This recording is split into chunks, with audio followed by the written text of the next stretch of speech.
Good morning students.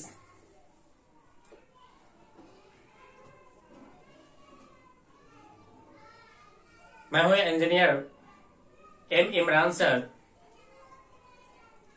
आप सभी को बीईसी एकेडमी के इस ऑनलाइन प्लेटफॉर्म पे स्वागत करता हूं। चलिए स्टूडेंट्स, हम लोग स्टार्ट करते हैं आज फिजिक्स को। क्या स्टार्ट करते हैं स्टूडेंट, बताइए। फिजिक्स।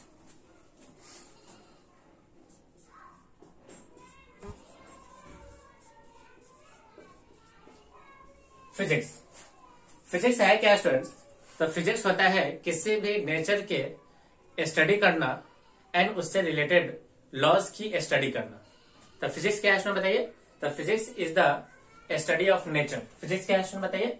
फिजिक्स है study of nature, study of nature and its related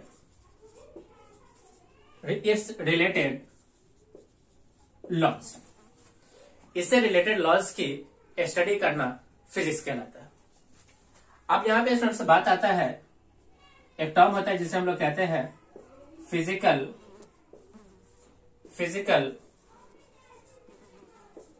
quantity. Physical quantity तो that quantity which can be measured directly or indirectly, and all the laws of physics are described on the basis of this quantity are known as physical quantities. So those quantities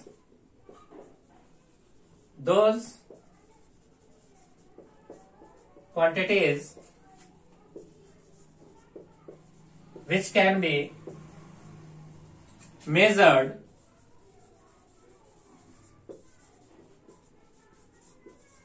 directly or indirectly, and all laws of physics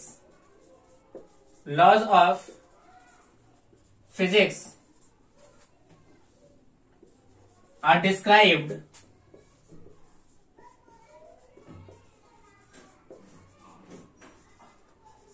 on this quantities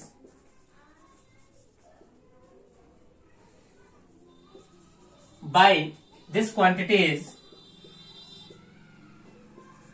is known as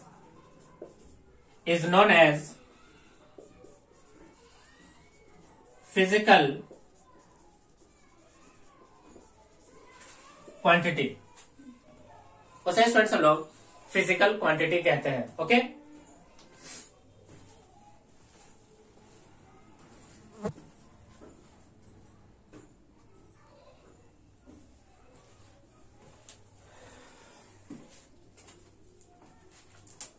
चलिए students, हम लोग कुछ example लिखते हैं इस physical quantities के।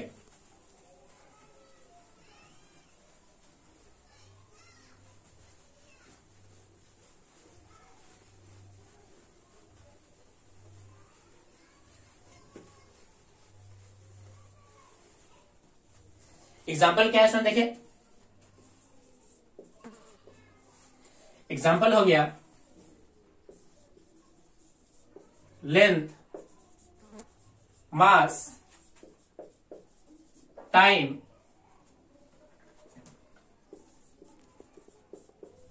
Distance, displacement, speed,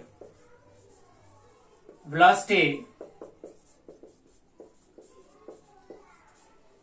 acceleration,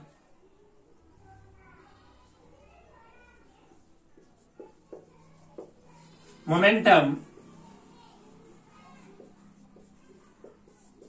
force, etcetera.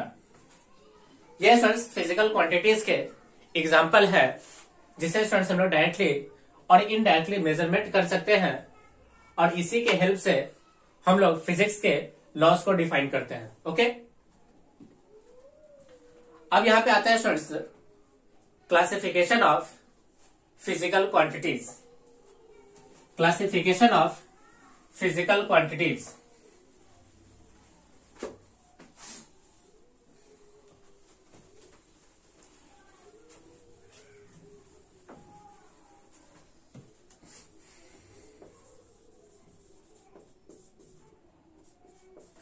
Classification of physical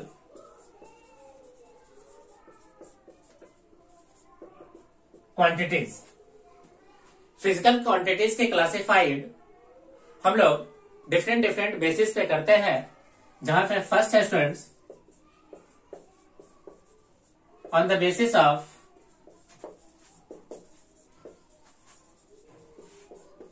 magnitude and direction.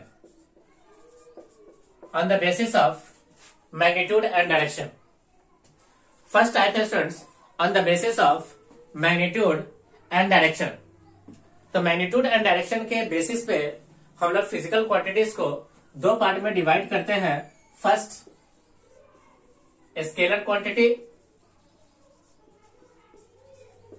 Second हो गया स्टूडेंट्स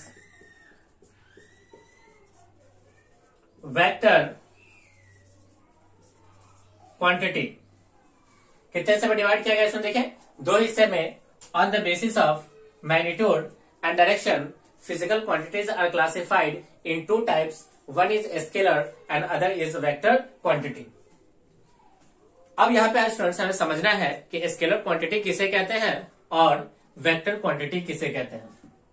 तो those quantities which have only magnitude is known as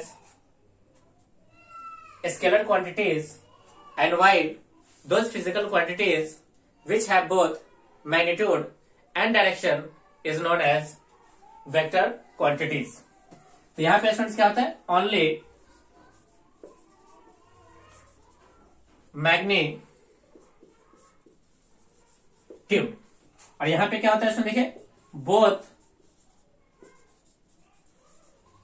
magnitude and direction. और यहां पे स्टूडेंट्स एक बात और हमें जानना होता है कि ये must be follow vector law of addition.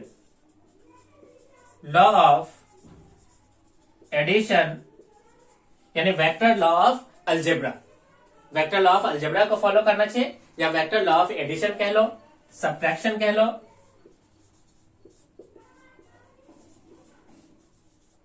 Multiplication कह लो,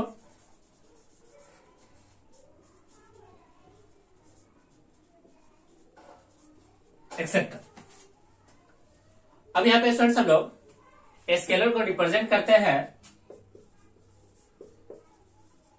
रिप्रेजेंटेड बाय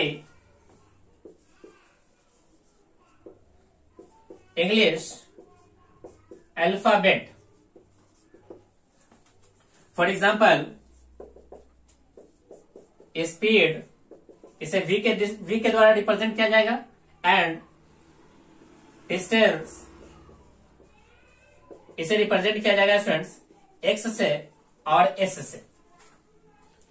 जबकि स्टूडेंट्स वेक्टर क्वांटिटीज को रिप्रेजेंट किया जाता है English alphabet over an arrow. Represented by English alphabet over an arrow. Over an arrow. For example, velocity के लिए हम लोग रिप्रेजेंट करते हैं v के ऊपर एरो लगाकर. ओके, तो इस तरह से स्टूडेंट्स हम लोगों ने फर्स्ट क्लासिफिकेशंस के अंदर देखा फिजिकल क्वांटिटीज को on the basis of magnitude and direction. Physical quantities are classified in two types. One is scalar and other is a vector. Scalar its have only magnitude, while in case of vector quantities it have both magnitude and direction, and also follow the vector law of addition, subtraction, multiplication. Okay, Scalar quantities are represented by English alphabet. Say speed is denoted by the letter V and distance is represented by the letter X or S. While in case of vector quantities represented by the English alphabet over an arrow, यानी उसके ऊपर arrow लगाकर represent किया जाता है. For example velocity is represented by v और ऊपर में क्या लगाना है, एरो. v के ऊपर क्या लगाना है, एरो. चलिए स्टूडेंट्स हम लोग नेक्स्ट क्लासिफिकेशन लेते हैं. ओके,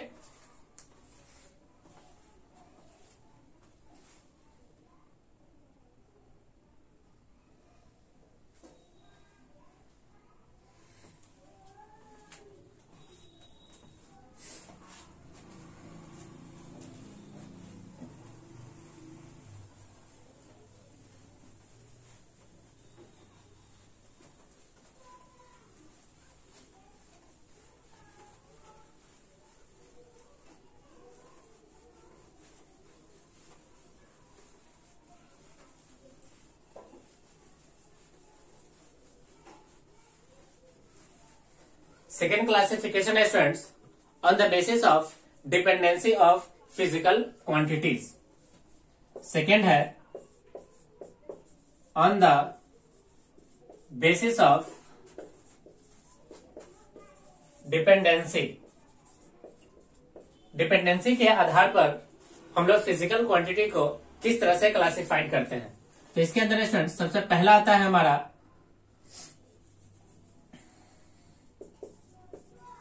बेस और fundamental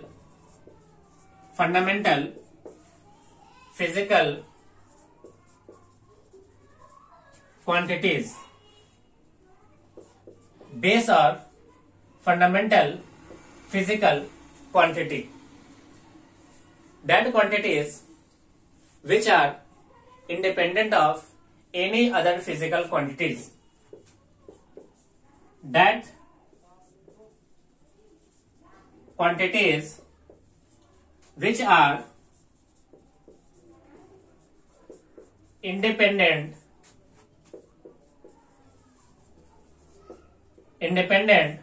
of any other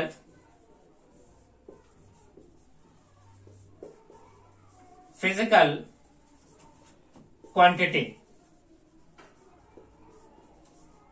any other physical quantity. Nature में स्टूडेंट्स जो हमारे फंडामेंटल क्वांटिटीज है वो 7 प्रकार के हैं. उसके हम लोग लिखेंगे सबसे पहले नेम एंड देन उसका रिप्रेजेंटेशन.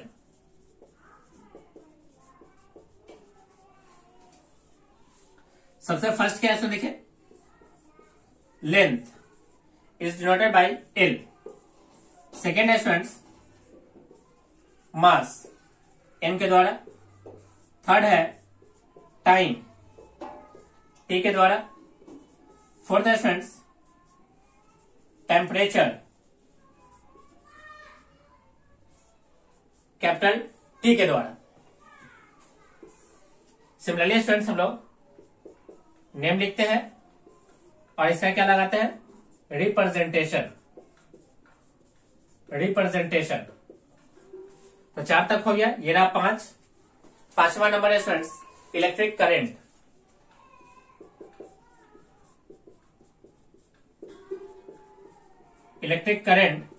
इसे हम लोग आई से रिप्रेजेंट करेंगे. 6 है स्टूडेंट्स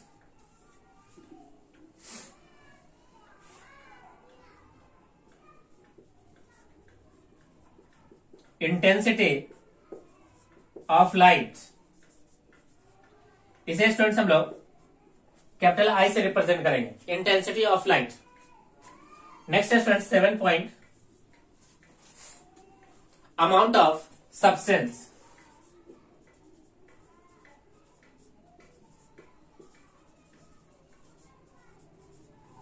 अमाउंट ऑफ सब्सटेंस इसे हम लोग एन से रिप्रेजेंट करेंगे, अमाउंट ऑफ सब्सटेंस. तो इस तरह से स्टूडेंट्स हम लोगों ने second classification on the basis of dependency में सबसे फर्स्ट पॉइंट बेस और फंडामेंटल क्वांटिटीज को देखा. इसके अंदर डेफिनेशन है कि that physical quantities which are independent of any other physical quantities is known as base or fundamental quantities. In nature, there are 7 base or fundamental physical quantities, and these are the list of 7 base or fundamental physical quantities. यहाँ पे students सबसे important बात क्या है, ये जितने भी base of fundamental physical quantities है, ये सबके सब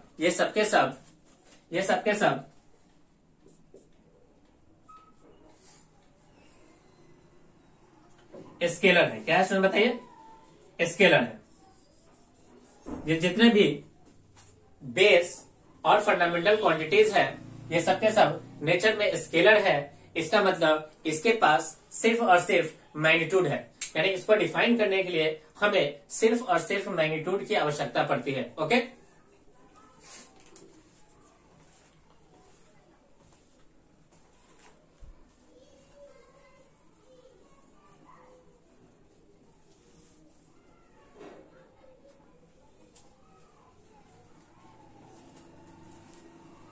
चलिए स्टूडेंट्स हम लोग नेक्स्ट देखते हैं।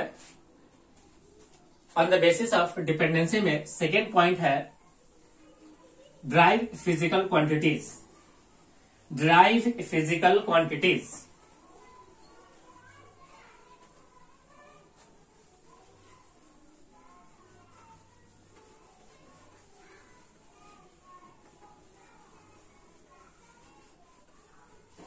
सेकेंड पॉइंट क्या है स्टूडेंट बताइए? सेकेंड पॉइंट है derived physical quantities. Derived physical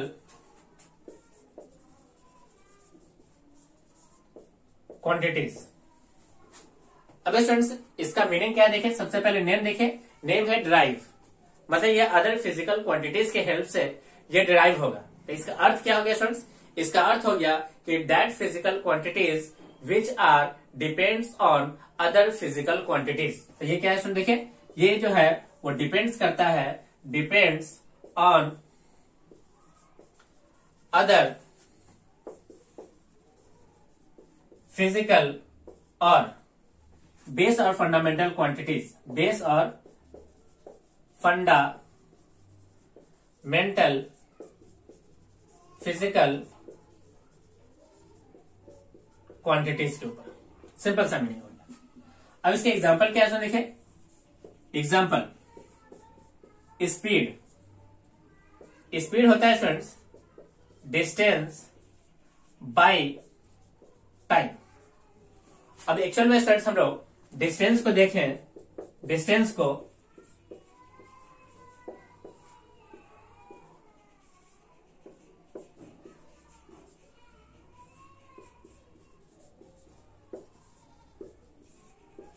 distance है क्या, देखें डिस्टेंस है total length between 2 points.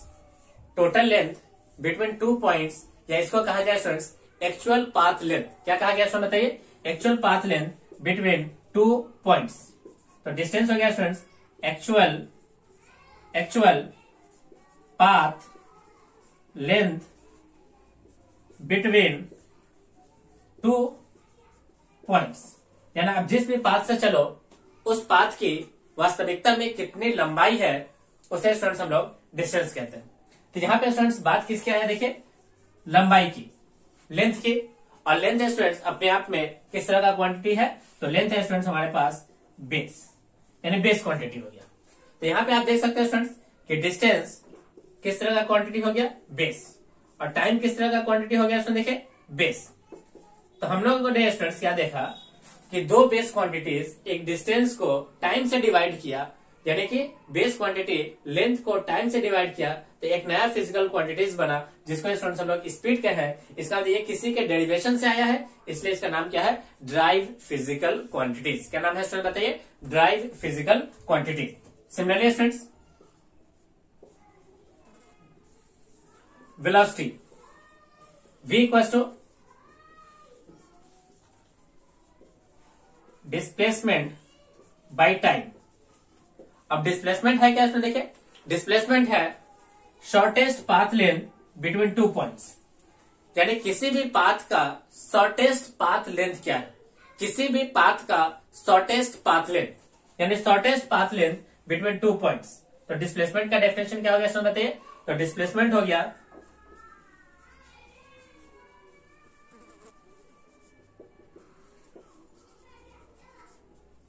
Shortest path length. किसी भी पाथ का शॉर्टेस्ट पाथ लेंथ क्या है उसे स्टूडेंट्स हम लोग डिस्टेंस कहेंगे। अब देखिए स्टूडेंट्स यहाँ पे फिर से कौन सा टर्म आ गया, लेंथ। और लेंथ अपने आप में है क्या स्टूडेंट बताइए, बेस।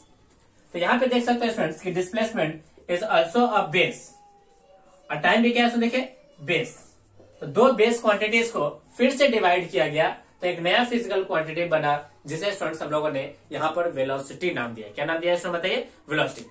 तो जब भी स्टूडेंट्स किसी भी बेस क्वांटिटीज को मल्टीप्लाई करके डिवाइड करके या उसका पावर बना करके अगर कोई भी फिजिकल क्वांटिटी ड्राइव होता है तो उस फिजिकल क्वांटिटीज को हम लोग ड्राइव्ड फिजिकल क्वांटिटीज कहते हैं। ओके, अब देखिए स्टूडेंट्स यहाँ पे डिस्टेंस में कहा गया कि distance is the actual path length. आपका पाथ जो पाथ पे आप चल रहे हो उसी पाथ की एक्चुअल लेंथ क्या है। तो यहाँ पे स्टूडेंट्स हम लोगों ने सिर्फ और सिर्फ इसके मैग्नीट्यूड की बात किया है, इससे रिलेटेड डायरेक्शन को एसोसिएट नहीं किया है। तो जो स्टूडेंट्स हमारा जो डिस्टेंस हो गया वो स्केलर हो गया। तो स्केलर डिस्टेंस हो गया, टाइम भी हमारा स्केलर है तो स्केलर को स्केलर से डिवाइड किया तो एक क्वांटिटी बना है स्पीड, जिसको हम लोगों ने स्केलर ही कहा। क्या कहा स्टूडेंट बताइए, स्केलर। तो स्पीड क्या हो गया, स्केलर हो गया। जबकि यहाँ पे स्टूडेंट देख सकते हैं वेलोसिटी के अंदर यहाँ होता है डिस्प्लेसमेंट बाय टाइम। और डिस्प्लेसमेंट के साथ क्या खास बात है, डिस्प्लेसमेंट के साथ खास बात है शॉर्टेस्ट लेंथ। यानी पाथ आपका कुछ भी हो, अगर आप शॉर्टेस्ट लेंथ उस पाथ का कवर करना चाहते हो तो आपको केवल और केवल स्ट्रेट लाइन में ही ट्रेवल करना होगा, initial point two final point. तो यहाँ पे स्टूडेंट्स इस शॉर्टेस्ट लेंथ से एक डायरेक्शन एसोसिएट होता है, जिसको स्टूडेंट्स डायरेक्शन आने के कारण हम लोग इस डिस्प्लेसमेंट को वेक्टर कहेंगे। और वेक्टर को किसी स्केलर से डिवाइड किया गया है तो रिजल्ट अपने आप में क्या बनेगा, एक वेक्टर ही बनेगा। तो यहां से हम लोगों ने दो बात और सीख लिया कि स्केलर को स्केलर से डिवाइड करेंगे तो रिजल्ट स्केलर, किसी वेक्टर को स्केलर से डिवाइड करेंगे तो रिजल्ट हमारा क्या बनेगा, वेक्टर बनेगा। अगर उसकी मल्टीप्लाई भी करेंगे तो क्या बनेगा, वेक्टर बनेगा। यानी वेक्टर की मल्टीप्लाई स्केलर से करोगे तो रिजल्ट वेक्टर होगा, वेक्टर की डिवाइड अगर किसी स्केलर से करोगे तब भी रिजल्ट क्या होगा बताइए, वेक्टर ही होगा। ओके, चलिए।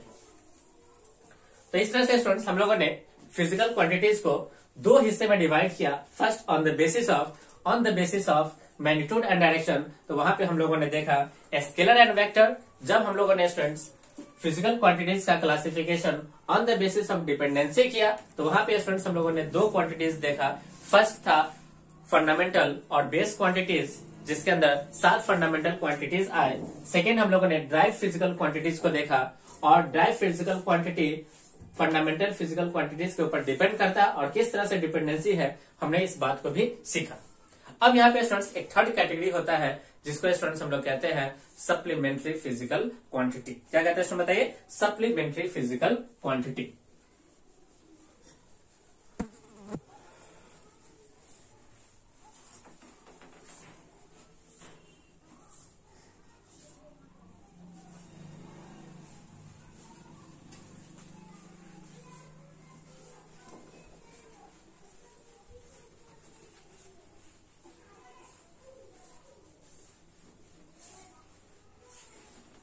थर्ड क्वेश्चन, थर्ड है हमारा supplementary physical quantities. Third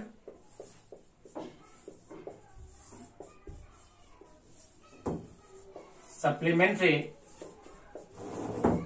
physical quantity, यानी वैसी क्वांटिटी जो आपके पास ना तो वो फंडामेंटल और बेस में रखा गया और ना ही इसे ड्राइव के अंदर रखा गया, तो ये एक एडिशनल रहा, एडिशनल। तो एडिशनल फिजिकल क्वांटिटीज का ही नाम क्या है स्टूडेंट बताइए, सप्लीमेंट्री फिजिकल क्वांटिटी। इसके अंदर दो क्वांटिटीज है। फर्स्ट है स्टूडेंट्स प्लेन एंगल और सेकेंड है स्टूडेंट्स सॉलिड एंगल। एक है प्लेन एंगल, दूसरा है सॉलिड एंगल। प्लेन एंगल जो होता है स्टूडेंट्स वो 2D होता है। यानी किसी 2D फिगर से जो आप एंगल निकालोगे उस एंगल को हम लोग कहेंगे प्लेन एंगल। और सॉलिड एंगल जो होता है स्टूडेंट्स वो 3 डायमेंशनल फिगर से आता है, जिसके पास लंबाई, चौड़ाई और ऊंचाई तीनों हो। जैसे इसमें देखें, ये आपका एक सर्कल है, तो सर्कल आपका कैसा फिगर होगा इसमें बताइए? 2 डायमेंशनल फिगर। ये रहा यहाँ पे एक सेंटर O, ये रहा स्टूडेंट्स रेडियस R, इस पॉइंट को हम लोगों ने कहा P। मान लीजिए स्टूडेंट्स अगर कोई व्यक्ति इस पॉइंट P पे खड़ा है, अब वो एंटी क्लॉकवाइज डायरेक्शन में इस तरह से घूमता है और घूमते हुए वो पहुंचता है पॉइंट कहां पे? Q पे। तो जो अमाउंट ऑफ रोटेशन आया, द अमाउंट ऑफ रोटेशन कहां से? तो इस इनिशियल डायरेक्शन से, इस डायरेक्शन से। इसे कहा गया स्टूडेंट्स रेफरेंस लाइन। यानी the amount of rotation of a particle from the reference line is called plane angle, and it is represented by the letter theta, and theta equals to this length P से Q, PQ upon radius R। इस PQ का कहा गया students length of arc divided by radius R। इस length of arc को students हम लोग generally represent करेंगे लेटर L से। तो यहां से स्टूडेंट्स एक फॉर्मूला बन गया theta equals to L upon R। इस ऐसे कहा गया स्टूडेंट्स क्या चीज? रेडियस।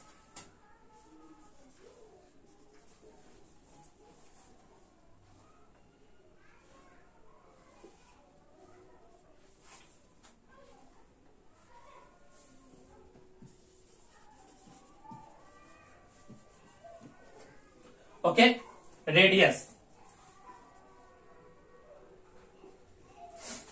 चलिए स्टूडेंट्स, तो सबसे पहले स्टूडेंट्स हम लोगों ने प्लेन एंगल को देखा। जब भी स्टूडेंट्स अमाउंट ऑफ रोटेशन किसी प्लेन फिगर पे हो जाए तो उस अमाउंट ऑफ रोटेशन को हम लोग एंगल नाम देते हैं और उस एंगल को हम लोग प्लेन एंगल कहेंगे। और फॉर्मूला हो गया students theta equals to L upon R, यानी length of arc upon radius. अब यहां पे स्टूडेंट्स देखिए, अगर अमाउंट ऑफ रोटेशन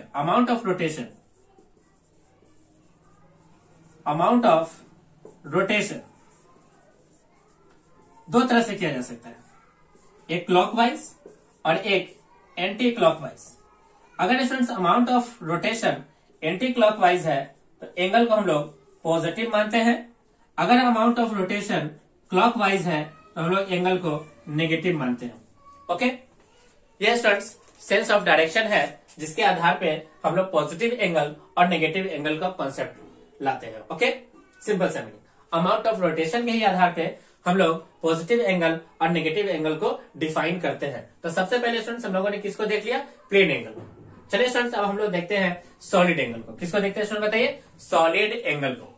अब सॉलिड एंगल है क्या स्टूडेंट? देखिए, कोई 3 डायमेंशनल फिगर से आपको हम लोग मान लेते 3 डायमेंशनल फिगर स्फीयर, ये रहा स्टूडेंट्स स्फीयर का सेंटर। यहां पे देखोगे तो यहां से एक रेडियस R, एक हम लोग कोन को कट करते हैं। ये रहा कोन, ये रहा आपका एक कोन। अब इस कोन का स्टूडेंट्स कुछ ना कुछ एरिया होगा, क्या होगा स्टूडेंट बताइए? एरिया। और डिवाइडेड बाय रेडियस का स्क्वायर। तो इससे स्टूडेंट्स डिफाइन होता है solid angle. In solid angle को स्टूडेंट्स हम लोग लिखते हैं ओमेगा से। किससे लिखते हैं स्टूडेंट? देखिए, ओमेगा से। तो सॉलिड एंगल का फॉर्मूला क्या हो गया स्टूडेंट? देखिए, सॉलिड एंगल को रिप्रेजेंट किया ओमेगा से, एंड इसका फॉर्मूला हो गया एरिया डिवाइडेड बाय रेडियस का स्क्वायर, यानी स्क्वायर ऑफ रेडियस। तो इस तरह से स्टूडेंट्स हम लोगों ने फिजिकल क्वांटिटीज से क्लासिफिकेशन को देखा। फर्स्ट क्लासिफिकेशन के अंदर हम लोगों ने बात किया on the basis of magnitude and direction, and second classification के अंदर हम लोगों ने बात किया students on the basis of dependency, जहां पे स्टूडेंट्स हम लोगों ने 3 तरह से इसका क्लासिफिकेशन किया। फर्स्ट, जिसका नाम था बेस और फंडामेंटल फिजिकल क्वांटिटीज। सेकेंड नाम था स्टूडेंट्स इसका drive physical quantities and third में स्टूडेंट्स हम लोगों ने देखा सप्लीमेंट्री फिजिकल क्वांटिटीज, जहां पे हम लोगों ने concept of plane angle and concept of solid angle देखा। ओके स्टूडेंट्स, सभी स्टूडेंट्स वीडियोस को लाइक करें और इसे अपने दोस्तों के साथ शेयर जरूर करें ताकि वो लोग इसका ज्यादा से ज्यादा एडवांटेज उठा सके। अगर आप अभी अभी हमारे चैनल से जुड़े हो तो चैनल को सब्सक्राइब कर लें और साथ ही साथ बेल आइकन पे क्लिक जरूर करें ताकि जो भी वीडियोस इस चैनल पे अपलोड हो आप सभी को उसका डायरेक्ट नोटिफिकेशन मिल जाए। ओके स्टूडेंट्स, थैंक यू, आपका दिन शुभ हो।